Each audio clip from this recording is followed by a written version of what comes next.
Welcome to No Limit, the 90s Eurodance podcast, 1997.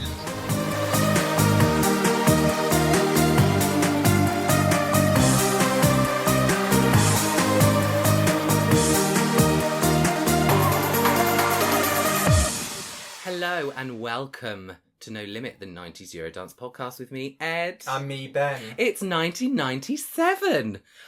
Well, we've been away for a while. We've had lots of things going on, so apologies that we haven't had an episode in a while. But we're back and we're covering one of my favourite years. Oh, definitely. I didn't realise how great this year actually was until I really, really went back over it, and it's possibly the best. Do you reckon? Do you reckon it was just good for Eurodance, or do you think it was just good for dance in general? Because this was when the big hits came out, wasn't it? Yeah, I think dance in general, because like that, the old kind of Eurodance sound that kind of died out in 95, 96, it kind of merged, it kind of veered into like Euro House at this point. Yeah.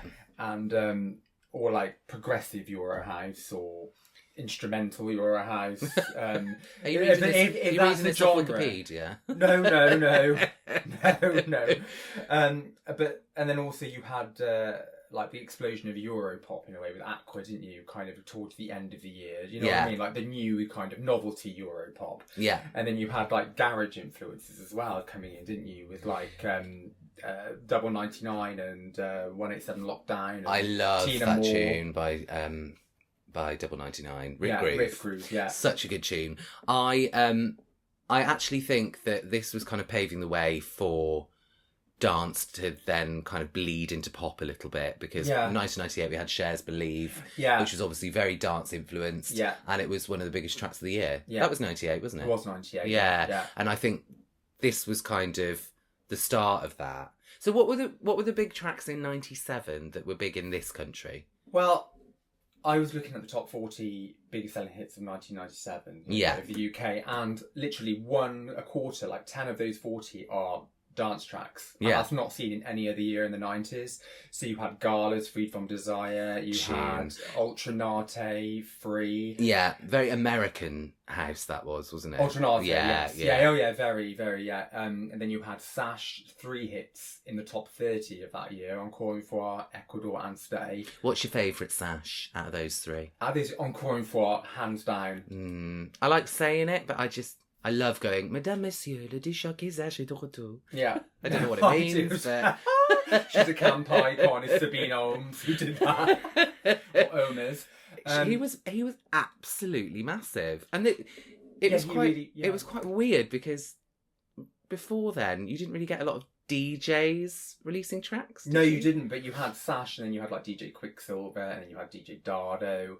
And a lot of them were featuring in the videos as well. Yeah. The pop videos. And that hadn't really been seen before, I don't think. Usually in like grayscale with at an airport. Yeah. One of them would be holding a briefcase and running away from definitely. 2 men in long coats like the Matrix. Somebody like standing by a lift.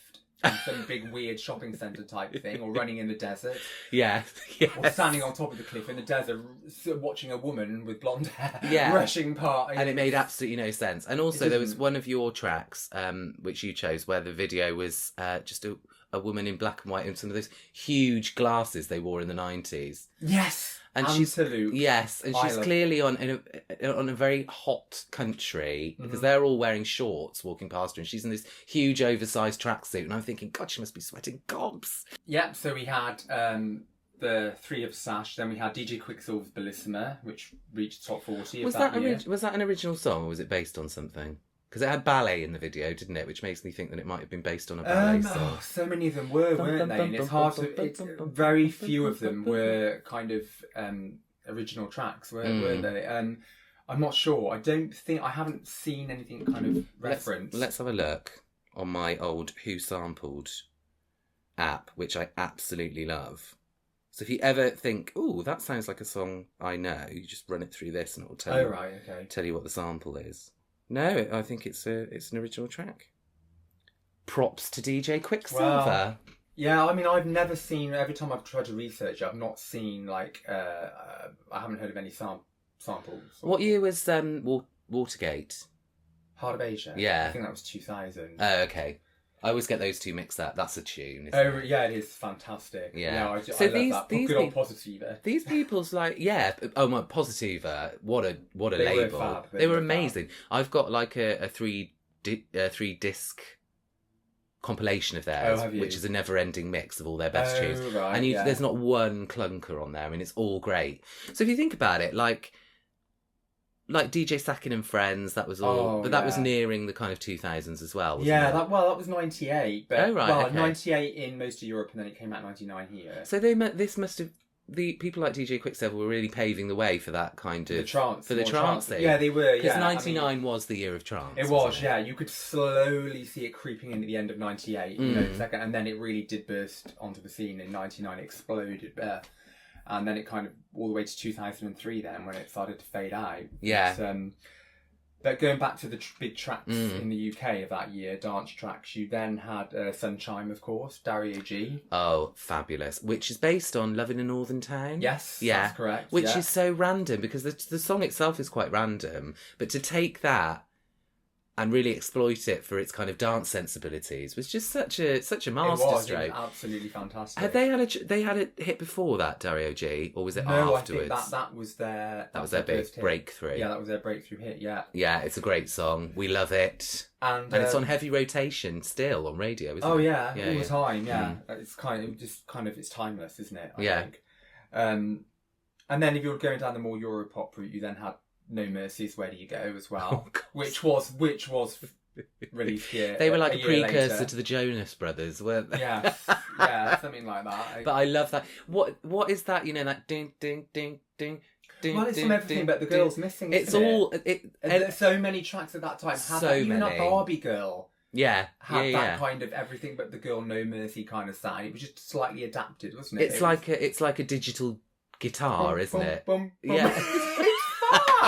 You can't go without the bum bum bum bum for a long time. We do love a dibby dub and a bum bum. We do, yeah. And so if you're looking at Gala and the Three Sachets and blah blah blah and all the rest, and you add No Mercy and Aqua, and that was like a quarter of that, the top 40 for that year. She's still going, Gala. Oh, is she? Yeah. She's like a massive big seller in it. She's Italian, isn't she?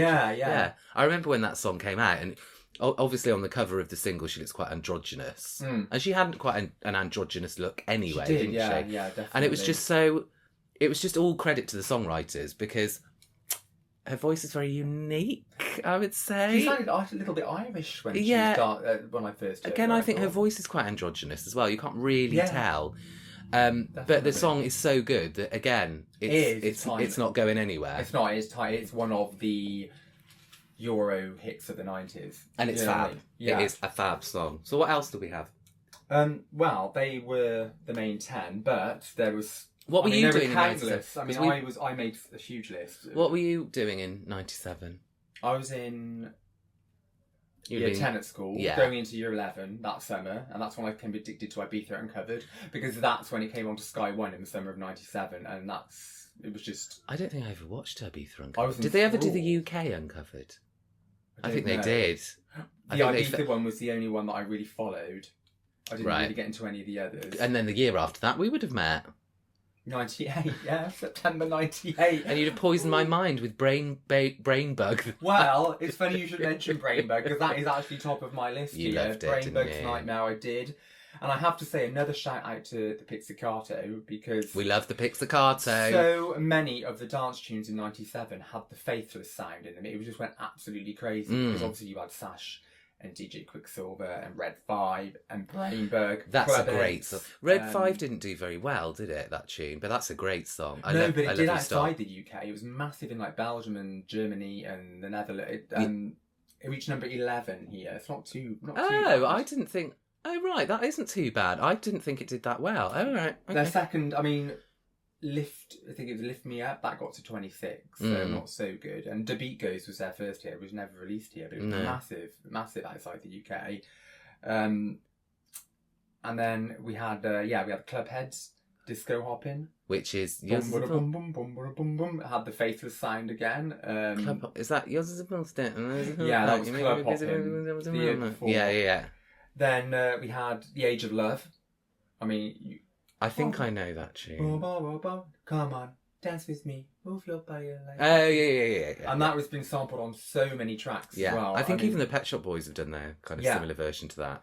Yeah, I mean, that was a remix from the original, wasn't it, 1990? That was the Jam and Spoon remix in 97. No, don't we love Jam and Spoon? Yes. We love the Jam and Spoon guitars. Definitely. That's another one of those iconic Europop sounds that I can't get enough of it. We love a bit of Plavka, don't we? Oh, yeah. Good old... Yeah, I like Plavka. And then we had JX with their finals hit, Close to Your Heart. Which actually, I think, is probably... maybe my second favourite JX track. It's fab. Yeah, it is, and it's like an electronic ballad. Like and it takes a while. It takes a couple of listens to really get into, but like it becomes really addictive after a while. And it's simple as well. And the way that when Shenna reaches the chorus, it just branches off into that harmony. Yeah, the womb is laced with memories, and it becomes really emotional, isn't it? It's really kind of like.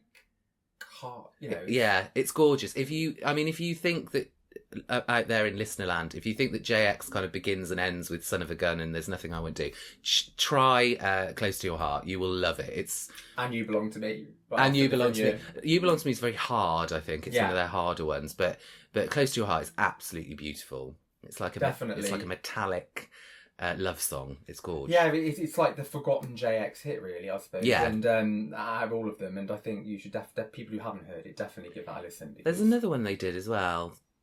I Feel Reckless. Yes. Inside. And that was a few years later, wasn't it? Yeah. Their little comeback.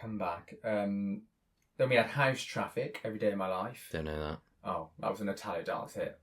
Did it get... Reached number 24. When you say hit... Okay, it was a moderate hit, reaching number 24. It had a very good Italo. It was massive in Italy. I'm gonna have to listen to that because I do love a bit of Italo house. They know how to do it, don't they? The Italians. Oh, definitely, yeah, they do. There's Madonna War. I think you, from the choices you've given me each, you do like the Italian sound. Yeah, well, you can snuffle them out. I never can tell. You know, I'm just. Oh, I sniffle like a box of chocolates.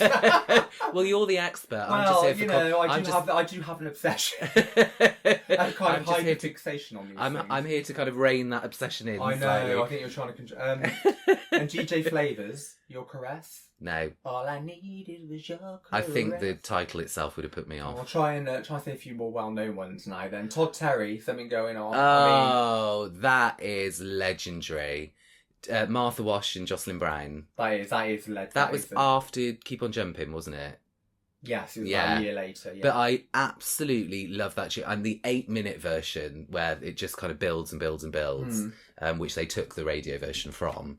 I mean, it's one of those things never outstays its welcome. You can just listen to. And I tell you who else did a remix of it, who, in my view, have never put a step wrong, is the Rhythm Masters. Oh, really? They do like this kind of throwback to proper 70s disco samples. It is sublime.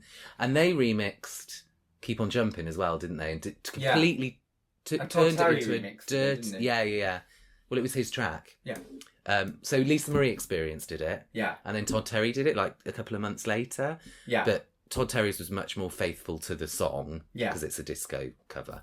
And then the Rhythm Masters did that version. They did that jump in, everybody, jump in. They took it completely. Oh, really? Have you heard it? No. Well, that's something you're teaching me. So I'm gonna have to go on Apple Music later. Well, you're really into kind of like the countries and the style and the kind of flavour of the different regions of the dance music in Europe. Yeah, I think whereas so. I'm much more about the house kind of definitely, big beats. Yeah. Oh yeah, definitely. Yeah. But and also you can't go past 97 without recognising Tina Moore. Never Gonna Let You Go. That is in my all-time top 20 favourite songs. Really? Yeah. Do you know what time of year she released that? Was that towards the end of the year? That was in the August, I think. Right. So summer hit. Again, garage wasn't like the proper garage movement wasn't really until 2 years later, because I remember going to uni and we had a garage night. Yeah. And all they played to make up this garage night was Bobby Brown's Two Can Play That Game, which isn't garage. God. And Rewind, the crowd say Bo Selector, and just come out. So they just played it on a loop. Yeah. That was our garage the Artful night. Dodger, wasn't it? And Craig David. Yeah, there was. You did it all over your boink, apparently. But yeah, and then you had like a Daft Punk, Around the World. I was never massively into that track. No. Do you like that track? No, not really. I don't know. I wouldn't say I disliked it, but for me it's very in the middle, very average. I don't know whether you agree, but I can't get into acts that are like credible dance acts. Like, I've never really liked Faithless. I love Insomnia. Yeah. But I wouldn't buy an album of theirs or listen to an album. No, I quite like their first maybe 4 main singles, but like you said, I would not. They're kind of the thing you'd want to hear in a festival, like Glastonbury. My sister went to see Faith. Sorry, my sister always pops up in this podcast. That's only because she was the one who kind of led me into dance music, and actually got me into house music through Alex Party. Saturday Night, Read My Lips. The first time it got released. Oh, 94, it was released a couple. Yeah. She played me that track. I'm sure I've talked about this before. And I was literally like, what the hell is that? Like, this is amazing. And then from there, my love for dance music just increased. But she saw Faithless. I was never like into Left Field or... No. It was all a bit too credible. It was, Left Field. I prefer the shite. Yeah, no, me too. No, they were, and the Chemical Brothers. I mean, it's all a bit worthy and a bit The Prodigy, I enjoyed. Yeah, but they were a bit more fun, weren't they? Yeah, the Prodigy, and they started a bit earlier too, didn't they? Yeah. So they really started when it was all very ravey. Some of that the rave stuff that they did is absolutely incredible. I love it. Out of Space is just such a tune. Like, and the Shaman as well. Yeah, I love the Shaman. Amazing, and. I'm just thinking Tori Amos, Professional Widow. That was right at the beginning of '97. I watched a thing, actually. Channel 5, I think I told you about it a while ago. Channel 5 were doing like the 30 top hits of each year. I think I watched one of them. The 97 one. I'm sure I've got them recorded and I've kept them. But the 97 one, they talked through the story of Professional Widow. And actually, you know, you listen to the original song and it's like a folk song, isn't it? A folk piano song. And I think Armand van Helden did the remix and just literally took a couple of lines and just put this bass line and just turned it into something completely different. And then suddenly Tori Amos's popularity over here just skyrocketed. Yeah, it was never one of my favourites. I thought it was good. I would listen to it again, but it's not up there for me. Have you heard the Mr. Roy remix? No, but I will. They haven't changed. They haven't changed much from the Armand van Helden, but they've just put some extra kind of jingles and jangles in there. Have they? Yeah, so you might enjoy that one a little bit more. It's a bit more gospel-y. Oh, right, okay. So give that a try. God, and also, what year did he do the Dirty Rotten Scoundrels and Lisa Stansfield, People Hold On, with the same backing? They did a bootleg version, didn't they? Was it the same year then? Mm. It could have been maybe the year after. Yeah. That's I don't remember that very well, but now you've brought it up. Oh, see, you've got to know all these things down. Me today. I think I lost it in the late 90s when the ditty Eurodance sound faded. I think I faded. No. Yeah. No, well, it just, I guess. It's like with anything, it got really popular and then the market was saturated and then it kind of lost its elasticity, I suppose. And then it just trance took over. I remember the year of trance because I was working in W.H. Smith at the time in town, and I'd have to do the charts and the CD chart, and it was always, you know, this terrible album. You know, when they used to release like 1 million of the same album with just tracks, and it'd be like the year of trance, cream of trance, the cream of the year of trance, trance 99, trance early 99, and you'd just be like, oh. Yeah, I bought a couple of those, but I was just buying the singles still at that point. They were just that you just knew what you were getting with the single, didn't you? You know, you got your 3.5 minutes, and like those singles. I mean, I've got, as you know, still got like trays and trays of boxes of singles, and they were just some gems on there. You just can't get on streaming services. I will never ever get rid of them. But and every time I walked into our price on a Monday or whatever, you'd see the new Positiva one out, and I was like, God, is that going to be a housey one? Or is there going to be a trancey one? It better be a trancey one, I was thinking. And the Multiply as well. But even if I go into like a charity shop or a record like fair or whatever today, if I see Positiva, I will just get it. Oh yeah, you've got to have a look at least. It's going to be good. Funnily enough, and I hope she doesn't mind me mentioning it, I was talking to Marlene from Evoke. Now, we're huge fans of Evoke. They've just got a new album out, and it is, in fact, an album of unreleased demos and tracks. Have you had a listen? I had listened to a couple of the tracks, actually, So the first half, I think, was Marlene's solo stuff. Yeah, so it's very poppy. Slower. Yeah. And the second half is more Evoke. Mm-hmm. And some of the tracks they've got on there are absolutely outstanding. Like, I can't understand why they didn't hit bigger. Like there's a track on there actually called I Believe. Yes, I was just looking at it, which was released, and I didn't realise it was released. It was their first. It was '94 that was released, and it was really, really good. Really good. Yeah, and so I said, that should have been a single, and Marlene was literally like, it was, but it didn't get very high in the charts. No, I was just, you know what, I was listening to that today on my walk, and I was like really impressed. It's great. It's a great little tune. So have a listen to that, and go and find them on streaming services. It's called Only You, and it's Evoke's album of unreleased tracks and demos from back in the day. But Marlene was saying that because I said to her, the production on some of these tracks is absolutely amazing, considering they're demos and they haven't been refreshed for the album. They're in their original state. And she said that because Pete Tong was behind them, signed them up to FFRR. Oh, right. And so that's why the production. Because if you think about, like, Arms of Lorraine had 2 remixes, Nip and Tuck and Steinway. And I can't choose my favourite out of those. They're both incredible. I know, I've tried to decide which one, and then one minute I think that one's my favourite, then I think that one's my favourite. And I listen to them, and they're just equally good in different ways. Nip and Tuck I've got a longer history with, because it was on a compilation CD, so I wore that's it out. That's the version that's kind of always included, isn't it, in the compilations. But Marlene said that they actually did the Steinway version on their PAs, because it was much more of a structured song. Yeah. It's the same with Runaway. The TTF mix is just as good as Biff and Memphis. So, it was really interesting to hear about how the kind of production worked, and the label that they were signed to, and because they were signed to that label with the credibility behind them, that's why the quality was so good. So I was quite interested, and I feel the same way about Positiva. East West, was there one called East West? There's quite a few dance labels. I know, to try and reel them off now, I probably wouldn't be able to do it from memory. Deconstruction as well was always pretty reliable. And the Ministry of Sound one as well. Yeah. In a certain time period, I sometimes I feel like the later it got, I've got a bloody fly in here now. The later it got with Ministry of Sound, the quality dipped, I think. Definitely, yeah. Let me just get this fly out of here. Yeah, go on. So was it Tina Moore? But then obviously you've got Rosie Gaines as well. Closer Than Close. She was a Prince backing vocalist, wasn't she, Rosie Gaines? Yes. Yeah. Have you ever seen her live performance on Top of the Pops? Yes, it is amazing. All the scatting, it's amazing. Oh my God. Yeah. That woman is absolutely incredible. She is, yeah. And that tune is incredible as well.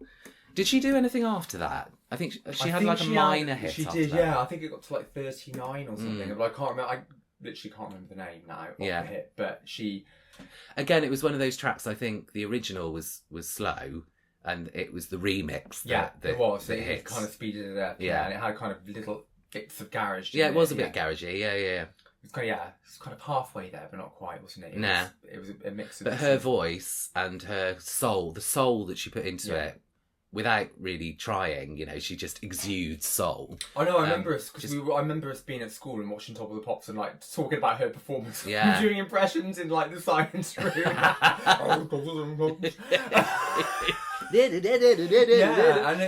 That's because it was so good, and we remembered it's memorable as well. So. And you usually find that it's the backing musicians who have the most incredible voices. Yeah. Sometimes better than the artist. Well, most of the time. Yeah, so there's always like Tracy Ackerman is in a lot of the kind of background of the pop songs from back in the day. I think she even released a few tracks. Sylvia Mason-James did a lot of work with the Pet Shop Boys and the Freemasons. And her voice is absolutely outstanding. And yet you'd never...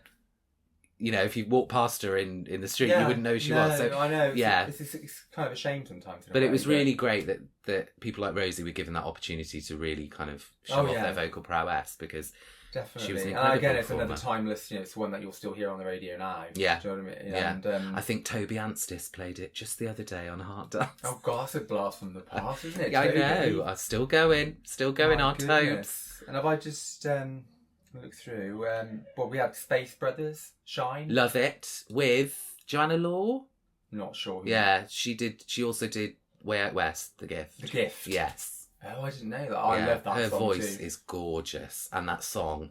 Again, if you get your hands on the CD single, every single one of those remixes is a good one. All euphoric, all very trancey. Yeah, it was. It was a massive. Well, I mean, it was great. It should have got even higher than it did, but it was. How far did it get?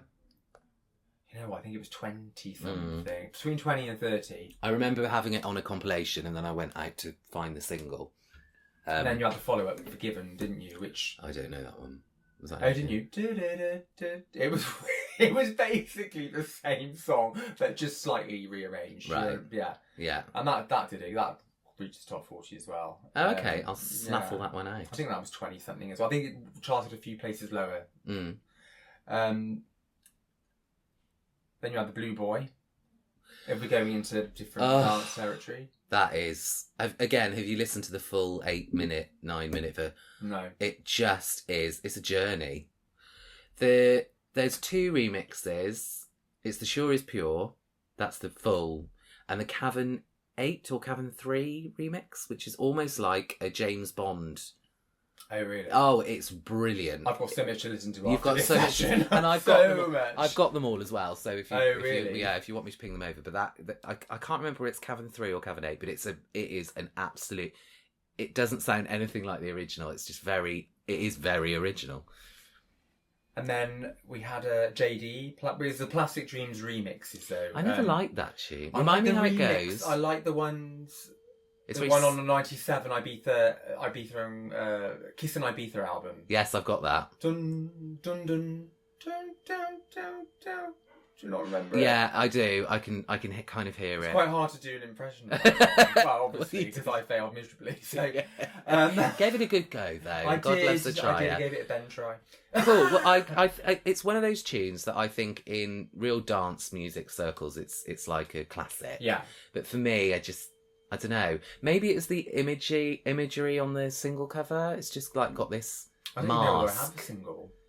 And I maybe didn't relate it's weird, isn't it? But I didn't relate the marketing to the tune. Yeah. So, and you know how, if you've never seen the person who performs it, because obviously they're a dance act. Yeah, faceless. And there's no vocals.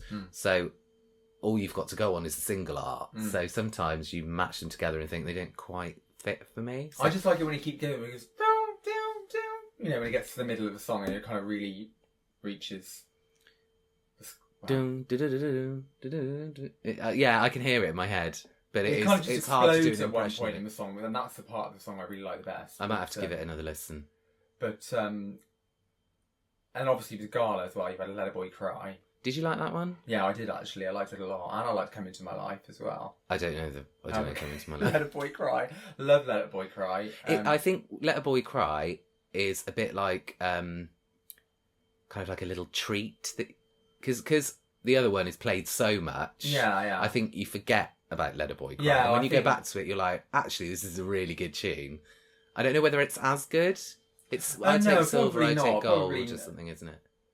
It is silver and gold. I don't know the lyrics, so I've just kind of like missed. Sorry. And so she released both of those in the same year. Yeah, she did. Yeah. Let a Boy Cry, I think it was November that came out. I bought the CD single of the first one. Yeah. Which is... Free From Desire. Free From Desire, sorry. Both of us are not operating on full cylinders today. There's so much info. I was just like, yeah. I bought the CD single of that in Kidderminster. Oh, and I've never forgotten it. I think I got mine from our price Hereford. I've never been to Kidderminster before, and that's all I can associate with it. Yeah, but I'm the same with everything but The Girl's Missing, because I bought that from Oxford Street. HMV Oxford Street, because we went just after my birthday to spend like birthday money and stuff, and I always remember getting that there. So I never bought it. I bought it recently from a charity shop. I never actually bought the single. Yeah. God, that's probably in my top 10 of all time. It is amazing. It's an amazing remix. Thanks to Todd Terry. And then, of course, you had Living Joy with Where Can I Find Love? Not their best. And when I went to see them in Back to the 90s festival or something, I think in the crowd I was the only person that knew that song. Oh, really? Everyone was looking at me because I was singing all the words. Good old Tamika. Tamika Starr. Good old Tamika. It wasn't her, it was Luzanne. And we won't talk about that, but there's been a bit of controversy in the press recently about... It's quite shocked to read about. I know. Janice Robinson and Tamika Starr were the original Living Joy vocalists. And, of course, with, when they go on the road, the vocalists change. I mean, it's been a long time since the 90s, and perhaps these particular original singers didn't want to couldn't commit to those things. I don't know. So Living Joy have got a new singer who goes around and does the hits.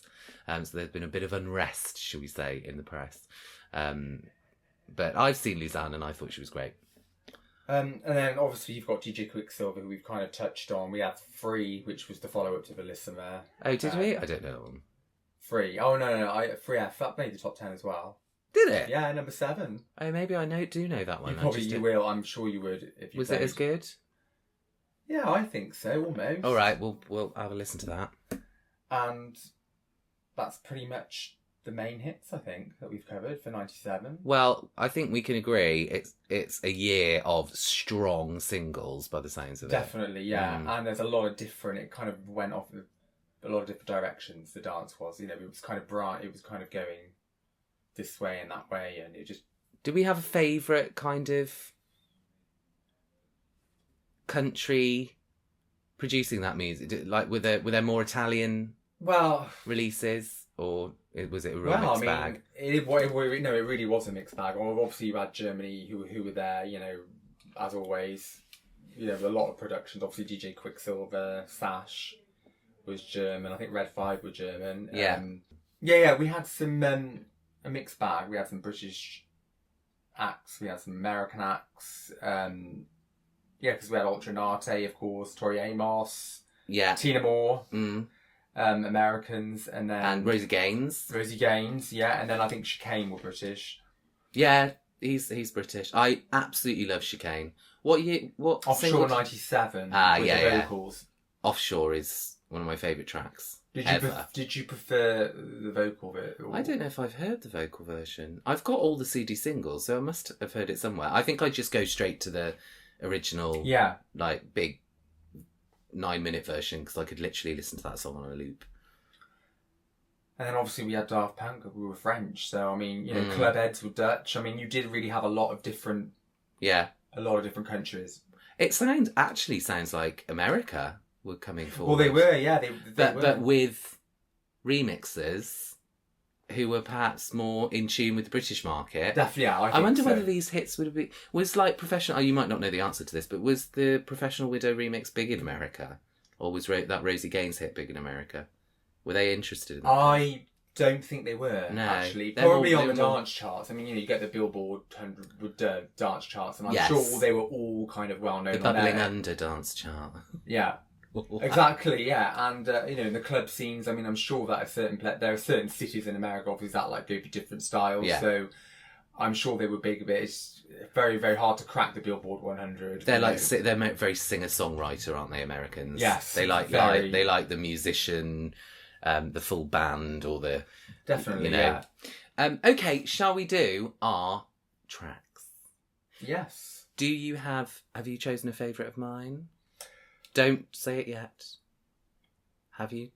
Oh, I chosen a favourite, yes. Great. I have. I've chosen a favourite of yours, and believe me, it stands out by a country mile. What, you're my favourite? Yeah, my favourite. Oh, okay. Shall I go first? Yes, please. Okay, so... I don't know how to pronounce this. Fiocco? Fiocco. The Spirits. I want to give, I want to live, I want to give away, keep the spirit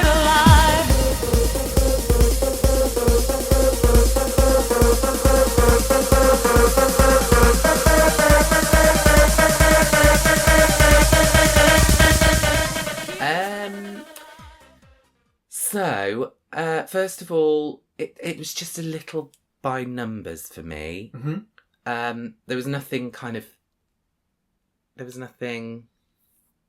outstanding about it. Particularly revolutionary. No, there was nothing wrong with it, I don't think, but I've heard better. Yeah. And I thought the vocalist sounded a little bit like Billy Ray Martin.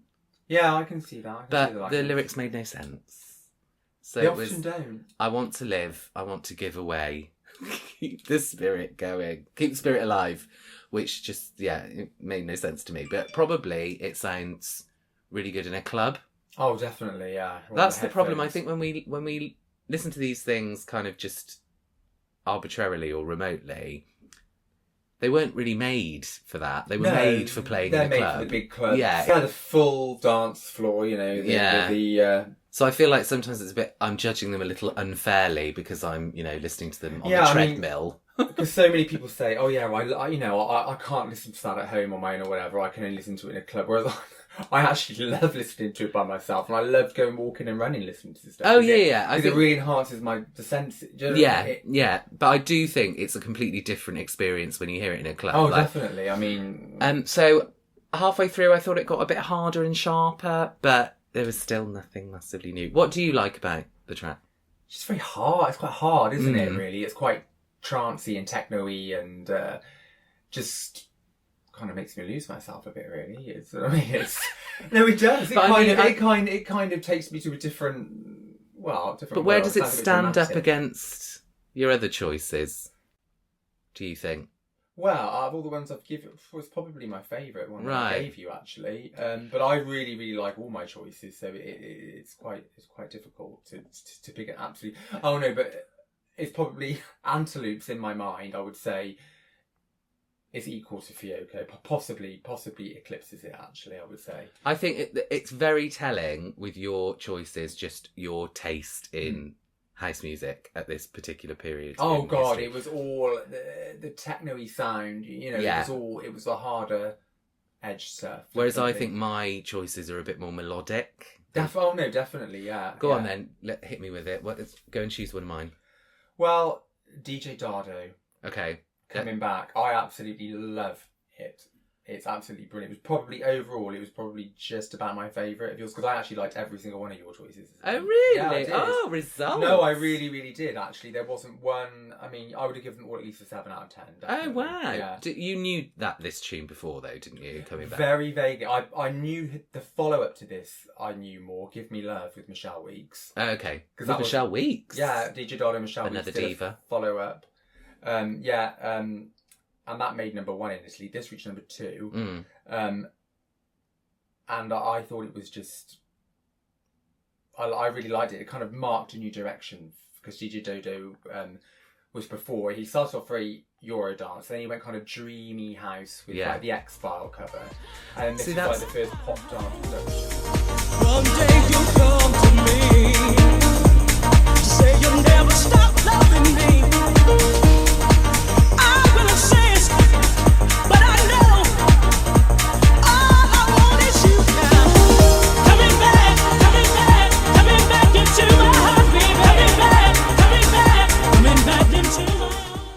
That was what we know him for in this country, which is why I kind of didn't really get it. So this came on the radio. I only discovered this track recently, and it came on one of my 90s radio station listens. I think it's an Italian station that I listen to. And I was like, what is this? This is beautiful. I think the song is great. The dreamy kind of euphoric backing. Oh yeah, yeah. And it's just it's anthemic, and it's crazy that it wasn't a big hit over here.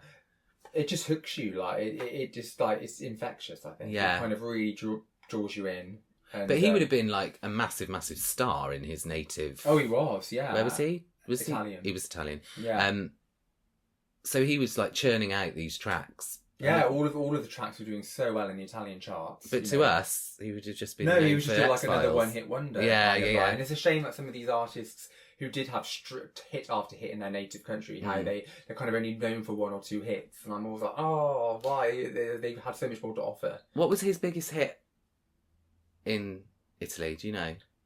Well, the X-File hit was pretty big, but the one with Michelle Weeks, Give Me Love, got to number 1, and as I said, this got to number 2. So these two would have been 2 of the biggest. Yeah, I need to listen to that one, but I just, as soon as I heard it just grabbed me, and it's been on heavy rotation ever since. And I'm not like normally one like you are for lyrics, but I find them like they're quite heart wrenching, aren't they? Desperate, and like there's a bit of a sadness about the song. I kind of felt for her in a way. Yeah, I did a little bit. Well, don't worry, love. I'm sure she went home and had a cup of tea, and she was fine. Very sad.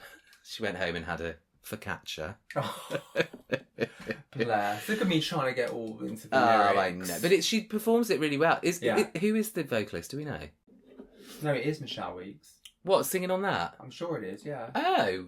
Oh, well, it's no wonder then she sounds good. Is she American? She's American, isn't she, Michelle? No, I think she's British. Oh, really? I really should have done some research, shouldn't I? Yeah, so listen to that. Listen to that second single they did. That's good. Okay, as well. I'll have a listen to that. Okay, second one for me then will be DJ Sammy featuring Charisma with... Also known as Luna, who we will talk about in a minute. Prince of Love.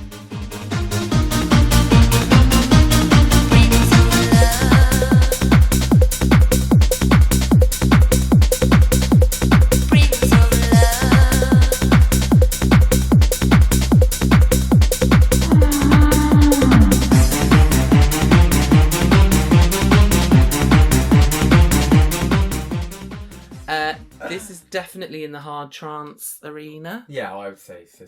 Yeah. Started a bit by numbers, I thought. There was nothing massively outstanding. But apparently I like the bell in it. Apparently there's a bell in it. Yeah. I like that. It sounds a bit like The Prodigy, I thought, which was quite... Oh. Yeah, and some of their earlier stuff. The middle sounds a bit like a horror soundtrack sped up. Oh, really? Oh, gosh. I think it's quite dramatic, isn't it? Oh, you know me. And the vocals don't really add anything to the overall thing. Again, no, not really. It doesn't make sense. No, they were another nonsensical vocal attempt, really. And I just kind of put, coming from a place of love, considering it's two kind of industry titans coming together, it's not as anthemic as I would have expected. No. Did they ever work together again? Yes, she was on Boys of Summer. Ah, okay. She was on Boys of Summer, yeah. Oh, so this isn't Charisma of Let Me Know You? Let Me Show You? No. This is Charisma, but she also goes by the name of Luna as well, which she had most of her big hits. She's a Dutch singer. Oh, I was thinking it was Charisma from Let Me Show You. Yeah, and that's Commisra though, isn't it? Commisra! I know, it is. I had the same issue with that, like years back. Yeah. I thought it was the same person, but it's not. Honestly, they changed one bloody consonant. Well, exactly. World crumbles. It's all about the consonant, that confusion. So yeah, I thought it was okay. Yeah, even I could see it's like nothing outstanding compared to some of the other tracks that are out. But I just next to Boys of Summer and Heaven. It doesn't go anywhere. This was his biggest hit before the Heaven era. Yeah, he was been going since about 95, I think. Oh really? So that was quite a while before Heaven, which was 6 years later. But yeah, I this is like my favourite track outside of like Heaven, I would say. Yeah. That cover of Boys of Summer is absolutely outstanding. It is. I love it. Listened to it recently. I love it as much as I love the original. Yeah. I think they're both brilliant. So I'd probably give, I don't know, about 5 out of 10. Yeah, not.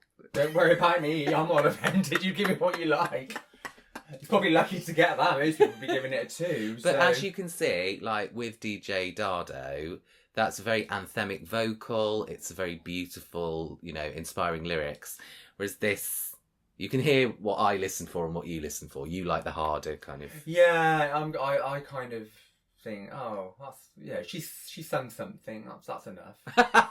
She sang a couple of words. Whether they make sense or whether they don't, I don't really give a shit. I just want some booming trance. Well, there you go. And I'm sure there'll be people out there that agree with you. I'm sure there'll be people who agree with me. Yeah. And that's what we like, and that's what we do. This is because we like a little balance in the consuming of Eurodance. Okay.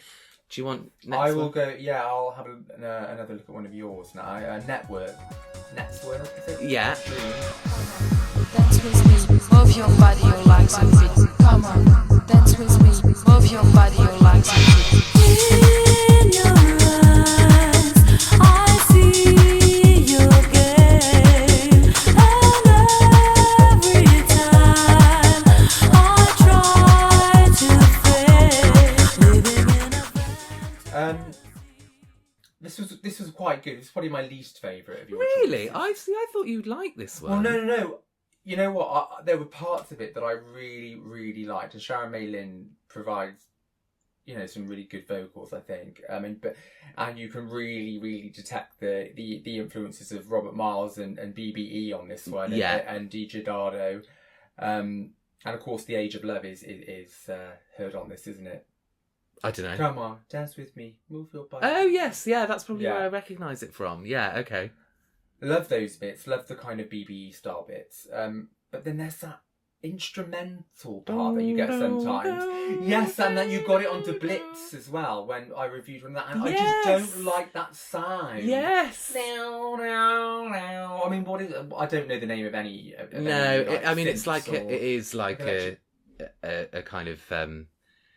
It almost sounds like Nightmare. Do you remember Nightmare? The children. Yeah. Down, down, down, down.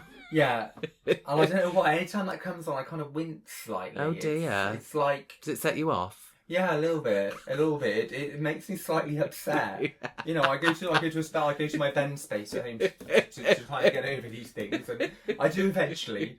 They may stay on my mind for a few weeks, but no. I can forgive it. I can forgive it, that little kind of grating instrumental, because it's one of those things. It reminded me a little bit of what's the one we did? Club Bazaar. Oh, Brooklyn Bounce? No. Oh, U96. Yes, it's just got that kind of unusual, kind of a bit euphoric, a bit kind of dreamy. Oh, definitely, yeah. And I found it quite interesting. But the melody, it reminds me so much of Dancing with Tears in My Eyes, Ultravox. Oh yes, so much. Like, it's almost like that, but they changed like one or two. But yeah, that is. I was thinking, God, what does that remind me of? Yes. Well done for picking that out. I've never even thought of that. That's my 80s obsession as well. So what would you give that out of 10? I'd give that a 7 still. Cool. Because there were parts of it that were really excellent, I thought, which kind of balanced out the bits I wasn't so keen on. Good. But it's amazing. It's amazing that we go through these kind of journeys, emotional journeys through 3 minutes. No, it really is, especially with the dance tunes. Dance tunes is just all over the place sometimes. And they can be really kind of intricate and shape-shifting, because that's the whole point, is to get people lifted up and then to drop it slightly, lift them back up again. Subvert their expectations. Yeah, they're all made for the club, aren't they? And probably all made for a little narcotic chemical. Well, I wouldn't know anything about that. No, we wouldn't know anything about that. We don't condone it either. Have you heard their earlier hits? I may have dabbled. Because wasn't it Sandy Chambers was on one of their earlier hits? I don't know. From Corona. Oh. You know, who did Try Me Out? Didn't she do Try Me Out? Oh, I or don't Baby know. Baby? Anyway, she was Yes, one of them wasn't recorded by Olga D'Souza. Yeah. Or was she the model? Yeah. She didn't sing songs? No. Although she does tour with them now. Oh, does she? Yeah. So I'm wondering whether... Oh, gosh.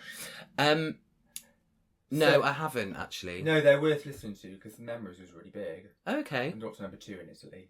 I think that was are they Italian as well? Yeah.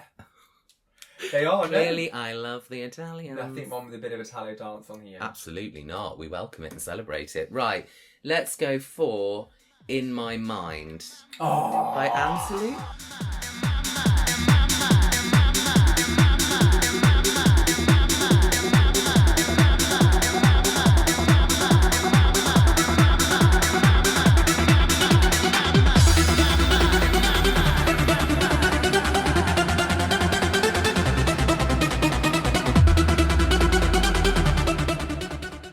What do you like about this track? Well... And I'll try and meet you in the middle. Okay, yeah. Well, I just like the fact... I mean, it's quite symbolic of me. I mean, she just puts the headphones on, walks around in the big city, just gets lost in a few... And she's got that horrible superimposed thing on the glasses. Where Yeah. And she just gets lost in like a world of fantasy and reflection, doesn't she, really? And I quite like the video. The video is very 90s. I mean, it's very kind of pre-millennium. It's like a real build-up. Yeah. To like... It's like futuristic. Yeah. And what they thought it might have been in 2022, which it isn't. Right. I thought the beginning sounded a bit like Barber's Adagio for strings. Yes. Yeah, I can see that. Which was quite nice. But then it kind of went into a place that I didn't expect it to. I probably would have danced to this in heaven if I'd have heard it back then. Yeah. But because it's in a minor key, I probably thought it was a bit dark. Oh, really? Oh, yeah. Wow. I like the... yeah, you do. You like, yes. Futuristic, dark kind of... Yeah, for me, it wasn't very uplifting. And in my mind, I don't really know why it was there. Why do they keep saying it? It's got no context. I know you keep talking about the video, but I did love... She just kind of gets a bit lost, doesn't she, really? I just remember thinking it was very, very of its time. It's reminds not me aged. a bit of It's not aged particularly the well. video reminded me a bit of the Bomb Funk MC. Bomb Funk MC, Yes, freestyler. It's the same kind of look, isn't it? That kind of washed out grayscale with the blue, and it was fine, but I heard better. It was top 10 Sweden, Finland, Norway, and top 20 in France. Right, did it go anywhere here? Over 200,000 copies sold in France. I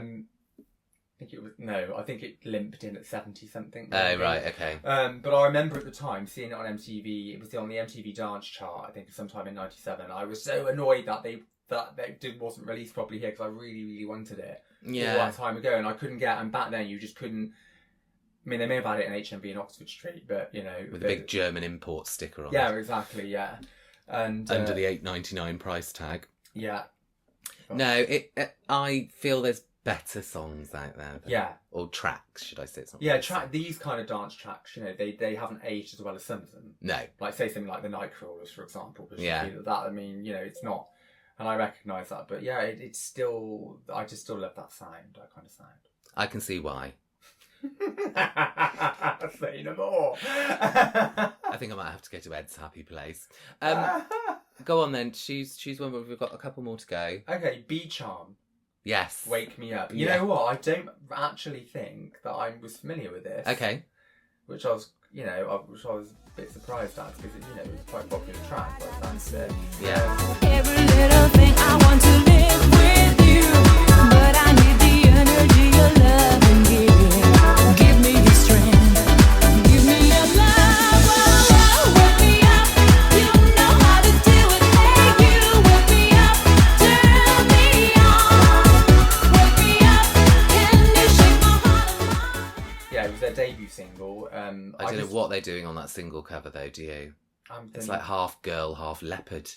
Oh, is it? Yeah, very 90s. Yeah. I just find it, it was great. It was very catchy. It was uplifting. Again, it's got that ding, ding, ding. This is my next point. A lot of similarities to some of the other Europop anthems at the time, from like No Mercy, Days. It reminded me of Days, like Superhero and Tamagotchi. It was that kind of thing. Oh, don't mention that bloody... Like, what's all that about? It's like... Yeah, it is Guinevere and... Yeah, it was very Euro-poppy. I'm showing Ben the single art. And it reminded me of like Hit and Hide, Space Invaders a bit. Right. So that was a big hit in Denmark. And Aqua. Yeah, it had that kind of... I mean, it wasn't as novelty as Aqua, but it had that kind of tempo. That's probably definitely the standout track on the album.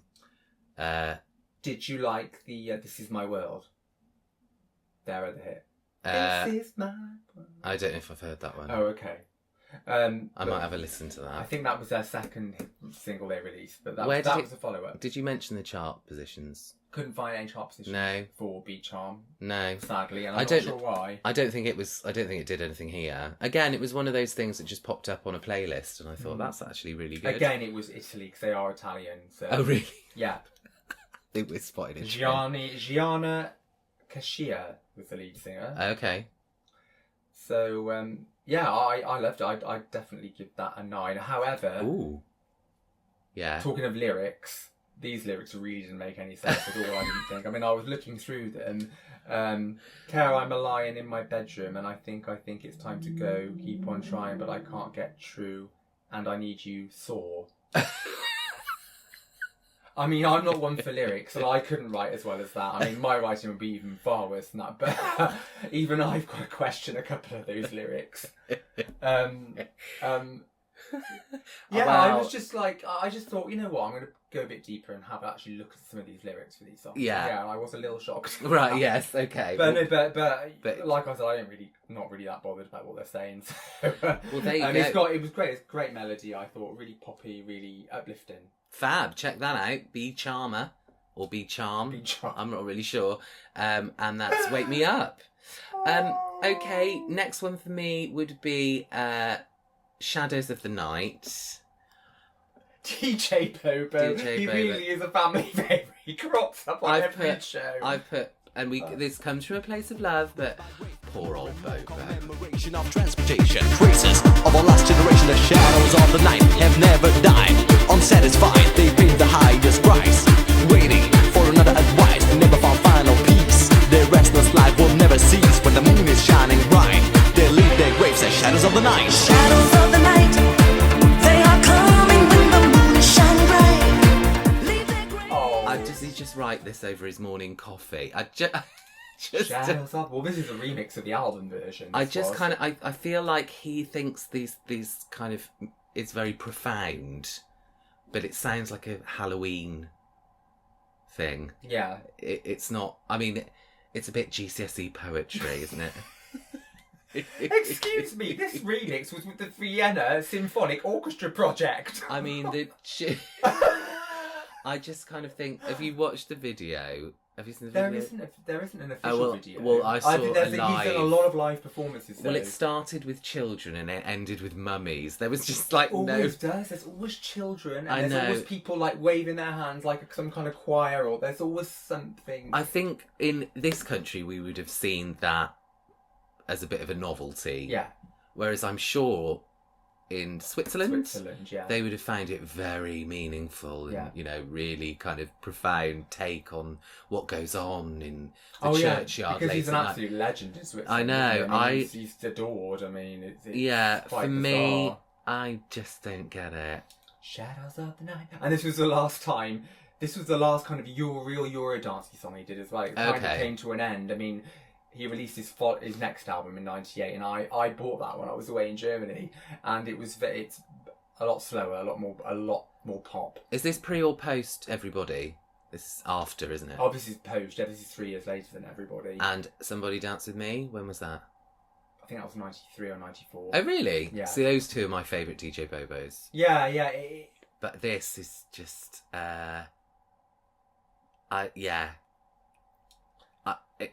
just odd. I know, it's very me though, isn't it? Again, it's very. I'm just interested in what you like about it. Can't you see it's a bit naff? Yeah, but the thing is, I can see it's naff, but I just cannot not be true to myself. No, absolutely, we don't want you to be. No, it's not. But I kind of know that this. Most people would think this was pretty awful, but it's got that Euro feel that just didn't really ever connect. Which didn't really take off here, but it did in Central Europe. I've got the dance version of the Blind Date theme tune. I'm not one to judge when it comes to taste levels. Yeah, but that's kind of... That would still be considered better because that's not trying to be serious. This is still trying to be serious. And that's the thing I don't get. It's like there is not one shred of irony. He just is taking it all totally, very seriously. Yeah, no, he is. He absolutely 100% believes in what he's doing. And I'm just like, not for me. But, I Bobo, we love you. We know that you have a massive audience out there, and long may you reign. You've got a massive fan in Ben. Like, Ben absolutely loves your work. For me, I'm just a little bit more housey. Yeah. And you could argue that some of the stuff that I like, including B Sharma, makes absolutely no sense either. So it swings and roundabouts. For me, it's about melody. I was going to say B Sharma's still got that melody. Yeah, this doesn't have the melody for me, isn't it? Still. Yeah, it's supposed to evoke that kind of dark, mysterious world, and so it doesn't really soar. For you, just evokes laughter and piss take. But it's fine, because I thought it probably would be the natural reaction of British... But it's when you look at the footage of some of the shows he did in the 90s, and, he's coming out of Egyptian pyramids and all, mummies, and I just thought, what the hell is going on? I mean, it looked like a play. It looked like Joseph in his Technicolor Dreamcoat at one point. Yeah, it was almost like he was the god. And fair dues to him. He's a god in Switzerland, so why wouldn't you? So yeah, not for me. I think that would probably maybe a 4 out of 10. Oh, but I'm still singing it in my head. Like, it's got into my head. It wasn't forgettable at all. But I will come on to your next one, Dee Dee Jackson. Yes. Meteor Man. Yeah.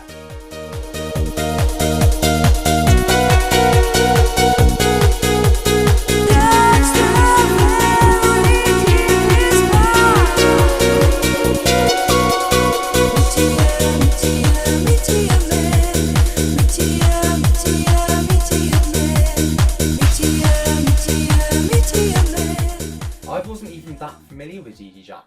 as like a 70s Yeah. artist. No, I wasn't. No. Because Automatic Lover was a big hit, wasn't it? Yeah.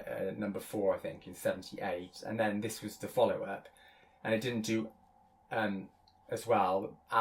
But this remix is just banging. It's like a really fierce, stomping Italo dance remix. And it's got, again, there's some BBE influences in there. But it's really addictive. Yeah, actually. I know. I was listening to it today on my walk and going through all the songs actually. But this Meteor, it's really banging. Italo I thought dance. she was singing Meteor Man, as in Meater. Oh, really? IER, should I say? Yeah, no, it's Meteor Man. Yeah. I absolutely love it. Again, it's one of those tracks. It just has so many different parts to it. It does. That you could just stick it on it's for really interesting, 20 minutes and yeah. just enjoy it. Extended. Yeah, well, it did. It just had this kind of like ethereal like quality, combined with stabbing synths. Yeah. Oh, look at you, Muso. I know. But it was reminiscent of some, a lot of the Italo dances at the time. But the vocals were sublime as well. Yeah. I really thought, and then that actually made this kind of evoke my interest, and I've been checking out, some of her earlier stuff. Yeah. With Giorgio Moroder. Oh, okay. That's who she worked with for Automatic Lover anyway. Right. So, and that was good. So I love Giorgio Moroder, huge fan. So she released Meteor Man in the 70s originally, didn't 78, she? 78, I think. And then I think this it was a follow-up to Automatic Lover. a 97 remix. Yes. I absolutely love. I agree with everything you said. It's addictive. It's ethereal. The piano in it is just gorgeous. It's everything that I like about that style of dance music. Yeah. That kind of Robert Miles. I don't know. What would you? I guess it's again dreamy. Dreamy. House. Yeah. Just it's divine. If you get the opportunity and you haven't heard it, lovely listener, go out and find Dee Dee Jackson, Meteor Man, 1997 And remix. again, it was like, I haven't heard this one before, so it was like a treat for me to like listen to this, because like most of them, of yours, I wasn't that familiar with. So, Yeah. it's good that we've got the different tastes. Oh, it's a good year for me this year. It is. Not I so would much- definitely not so much for Ben. I'd give that. Right. Has it ever been a good year? Or maybe I'll get through to it one day. No, I'd definitely give that a 9. Yeah. Fab. Okay, this is the last one for you then. This is Bailando by Paradiso. Paradiso, Noche tú y yo a la fiesta, tú y yo, bailando, bailando, amigos, adiós, adiós, el silencio loco, bailando, bailando, amigos, adiós, adiós, el silencio loco. This is amazing. Yay! You got one out of 5. Absolutely amazing. Far more my jam. I don't care what she's singing about or the fact that she looks like something from Lazy Town in the video. She's strong and she's fierce. She has that kind of harsh Spanish voice. It's very confident and it's quick fire. The whole from the beginning where it's it just starts with aplomb. It's just great. And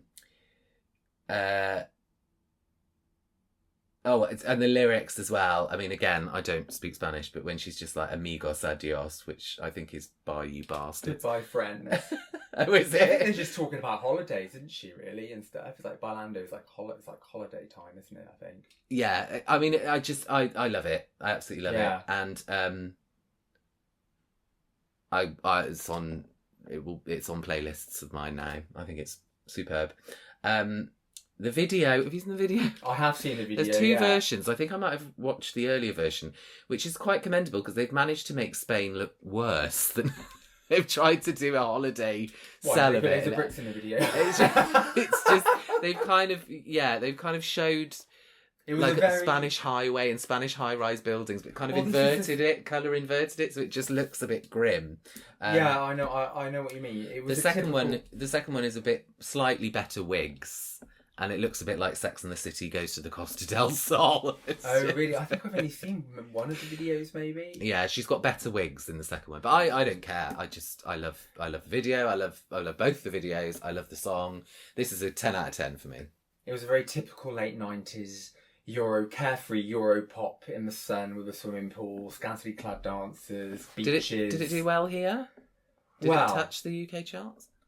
I'm surprised if it did. Shockingly, it didn't. But no, I genuinely think kind of Last Ketchup kind of broke the mould there because it wasn't English speaking. But I think it would be a struggle to get a non-English speaking hit at that time over here. Yeah, it was number 1 in Norway, Sweden, Denmark, Italy and Finland. It was number 2 in Belgium. But Dutch singer Luna, covered the song a year later, and it reached number 1 in Germany, Switzerland, and number 3 in Austria. Oh, right. So Luna's version of Bailando, for me, is much better. Okay, I'll listen to that one. Version. I like the fact that this singer is harsh. Yeah. And she really kind of just a bit throwaway. I just love it. It's odd because the Paradiso version wasn't released in Germany or Austria or Switzerland. So was there some kind of deal with the record company where it was a joint song and it was released in some countries one year by a different singer and some countries another year with a different singer again. Yeah, it's weird, isn't it? It is very, very odd. And Luna's kind of samples Yazoo's Don't Go a little bit. Okay, I'll listen to that. I think I've heard it before, but I'm going to give it another listen. I think I played it at art college. What didn't I play at art college? I mean, nobody wanted to listen to it, but... So, last one for me then? Is Sarah Parker. My Love Is Deep. My Love Is Deep. Yeah.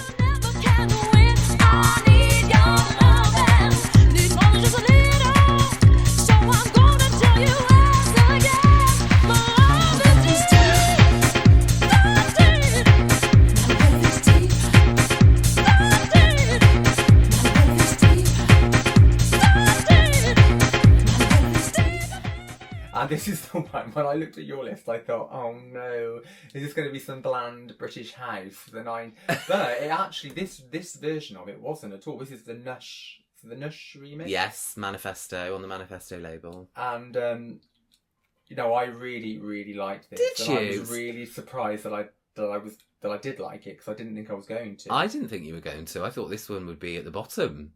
No. I thought it would be, but I actually probably preferred this, so I did to Network. Okay. Yeah. It was a real banger, and I thought, it had a few professional video vibes. Yes, it did. Yeah, it does. It was definitely off the back of that, I think. Yeah, and I did think I was going to be instantly bored or whatever, because I'm like, we're British now. I'm like, oh god, is that British house?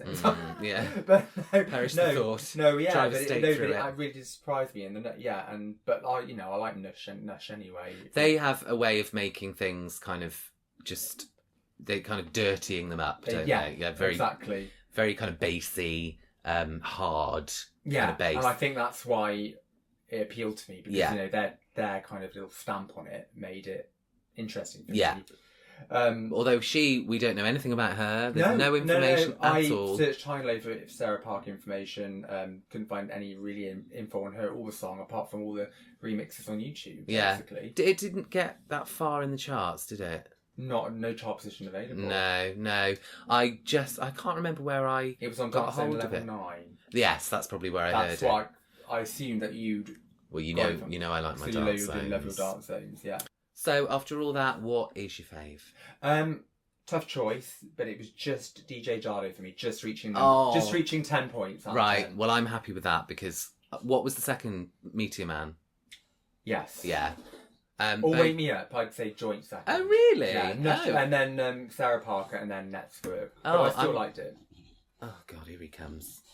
The grunter. Sorry, I've got a British bulldog, unfortunately. They're not the quietest. So he's joining in the conversation. I think for me, by a clear mile, it would be Bailando. All the rest finished up in the bin. Everything else is a bit like a Sunday dinner. When you finish it, you just scrape it into the bin. Everything else is started and finished in Belgium in 1997. I think I probably would listen to Fioko again. Bobo, no. And maybe In My Mind, actually. I'll give that another spin. It's quite good if you like working out something. DJ Sammy, no. Not for me, but I'll probably check out more of his kind of earlier pre-heaven stuff. Maximus Shush, his pre-heaven stuff. But Bailando, absolutely goes on the playlist. And that's not to say I don't like the Paradiso version, by the way, because I think the Paradiso version is really good as well, and it's quite different. But yeah, just to say, I appreciate both versions. Yeah, and I'm going to go and listen to the Luna version now, because that's quite interesting, and it sounds like something that would be right up my alley.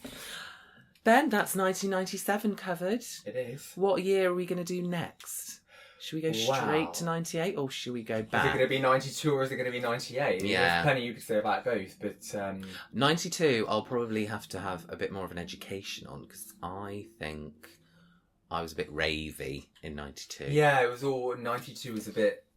you had a couple of the Captain Hollywood project more and more, and then you had It's My Life with Him as Dancers. They kind of really started it. So you had the starting point in 92, I think, of the Eurodance format. Right, okay. So that might be quite interesting to uncover. Yeah, definitely. There's a lot you could say. Yeah. And who knows, we might get a special guest on that particular episode. We shall let you know. Please keep following us on Instagram at No Limb Podcast. Please do get in touch. Ben will be uploading a few little pictures of all of the acts that we've talked about through the whole series, as well as your comments and replying to those. If you want to, you can message us privately on Instagram to let us know how much you enjoyed this show. We will be reading, and we're very appreciative of all of the input that you have to our little podcast here. Next up, hopefully, will be 1992. And we'll let you know if we've got a special guest on Instagram. So keep your eyes peeled there. Thanks so much for listening. Vielen Dank. Didn't know he spoke Dutch. German. Please do keep in touch. And we will see you very soon on No Limit, the 90s Eurodance podcast. Bye. Bye-bye. Get in touch on Instagram at No Limb Podcast.